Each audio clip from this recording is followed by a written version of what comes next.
What is going on, everybody? It's the Daily Fantasy Hitman, and I'm back at you with another League of Legends breakdown.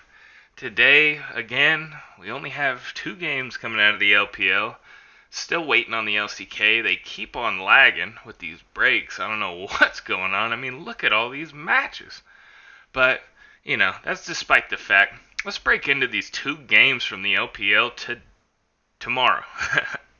We got Estar versus Rare Atom for the first one, and then we got LGD versus WE. Now, interesting enough, when you go over to GGBet, man, I'm gonna have to do this again, am I? They keep making me do these captchas, bro. I don't know what is going on here.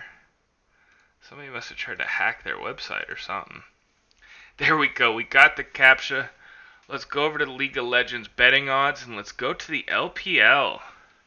We have Rare Atom coming in as a minus 1,000 favorite, and we have WE coming in as a minus 1250 favorite. So, face value, this slate looks to be one of the most boring we've seen in a while, because they're assuming that both of these matches are just 2-0s. I mean, look at this. You even have the minus 1.5s being negative 227, negative 208. That means they really think both of these matches are going to be a sweep. But I beg to differ. I think that this second matchup, LGD versus WE, clear sweep for WE. But I think this first matchup, I'm going to give Estar maybe a 25% chance at the dog. Why? Well, let's take a look at the starting rosters over here on Weibo. We've got Insulator. No, not the insulation in your house. I'm talking the mid laner for Estar, Insulator, who's coming over from none other than FPX. He played with FPX for NEST 2020. We saw him with some pop-off performances. Look at this one on LeBlanc against EDG. That wasn't their actual roster. Okay, 13-1-8. Now look at him back in the LDL, 12-1-9. This guy's clearly likes to carry, especially when he's on that LeBlanc pick. And he also likes to pick up things like Rumble. He'll pick up things like Jace. It's interesting because he was on FPX for nearly 2 years, right? Look at this. Oh, previously known as Yogurt. That's a good one. But he was on FPX for 2 years, right? So he was learning, I assume, from Doinby for those 2 years, which could be why he has such a diverse champion pool.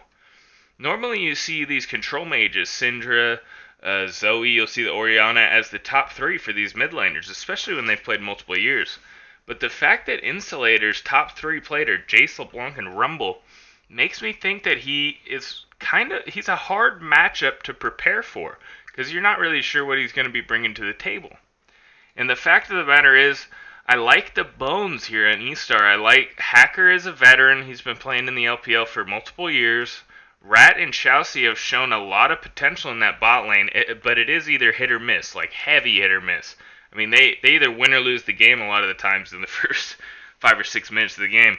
And then ZS, I don't really... He's kind of like a bleh. Like, I don't really think he's that great. But he's solid in the top lane. He's not super weak, but he's definitely not someone that they're looking to play through. They're looking to play through Rat and Insulator at this point. And I think they could get it done, especially versus a team like Rare Atom, who... I mean, they have not been especially clean. I mean, they've lost a game to Thunder Talk Gaming right there. You look at they lost a game to OMG. I mean, they are getting it done. They're eventually getting it done and beating these weaker teams, but the fact that they're losing singular games is not something that I very much look forward to, right? And then you look over at things like this. You look over at things like the fact that Estar has side selection. You look over at things like, I had Rare Atom up earlier. Rare Atom is not especially good on this red side. Okay, they are 8-2 on that blue side, pretty dominant, but they're 4-6 on this red side. And let's see who they lost to TT on that red side. They lost to. I'm just gonna assume that they lost to OMG on that red side. Yep. So things like that. I mean, when you're telling me that they've lost consecutive red sides to TT and OMG, I mean 2 out of 3 because they beat TT in one of those, but 2 out of 3, that's very alarming, right? Rare Adam for sure has the talent advantage here, but I don't know. I mean, I just have this weird feeling Estar comes out. I mean, come on, they're what place are they? 14th, 14th in the LPL. Rare Adam's 5th. Rare Adam has not been in this spot in a while. A lot of these players, right? They have not been ready for.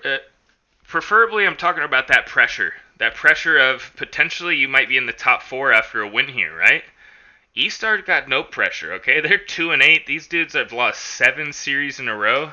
Now, the confidence may not be extremely high, but whenever you're bringing in a new player, it's almost like you're wiping the slate clean, right? You're giving your team a new chance. Now, Estar, I'm not going to say that they have any chance to make playoffs, but you never know.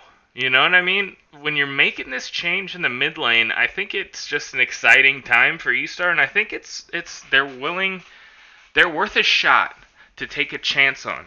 Okay? And I'm obviously talking about them compared to LGD, right? Like, I am not going to take a shot on LGD versus WE, who's coming off back-to-back sweeps.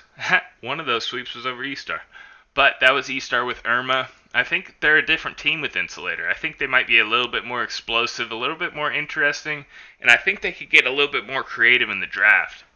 So I'm going to go with Estar with the 2-1 here. It's maybe like a 40% confidence pick. It's not super high, but I do think that they have a chance to pull off that upset here, even at those insanely plus odds.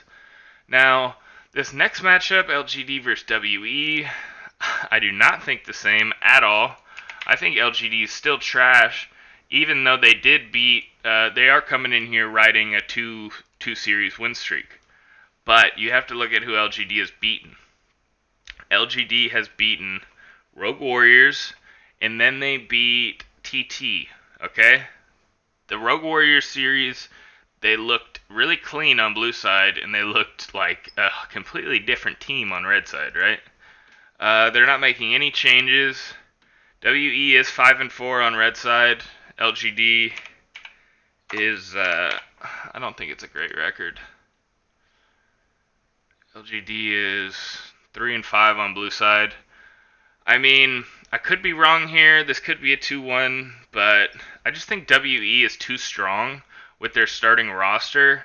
I mean, you look at things like the fact that WE, check out their match history. I mean, when they're facing teams below 10th, I mean, swept. They lost once here to V5. They swept TT. They swept Estar. They don't really tend to play around with these teams, okay? They're beating them really quick. So far on patch 11.3, they haven't lost. I mean, Shanks has been looking really good in the mid lane. Ju Mang is coming off a 100-point DraftKings performance. Breathe. This dude's dropped 90 plus, I think, 2 series in a row. I mean, I just think WE, their position players really match up well with the Estar upset, potentially. But, yeah, I think WE is going to 2-0 this one, and I don't think it's going to be relatively close. So, my picks here, I got Estar with the spicy upset 2-1 over Rare Adam, and then I got WE with the clean 2-0 over LGD. Now, please give me a subscription on YouTube if you can. If you can spare that free subscription, please, please, please. And then check on over here, patreon.com/DFS Hitman. This is where I offer my DFS picks, my preferred lineups, things like that. So if you want to check it out, $20 a month, sign up, patreon.com/DFS Hitman. And let's have a good night, everybody. Good luck, and let's have some fun.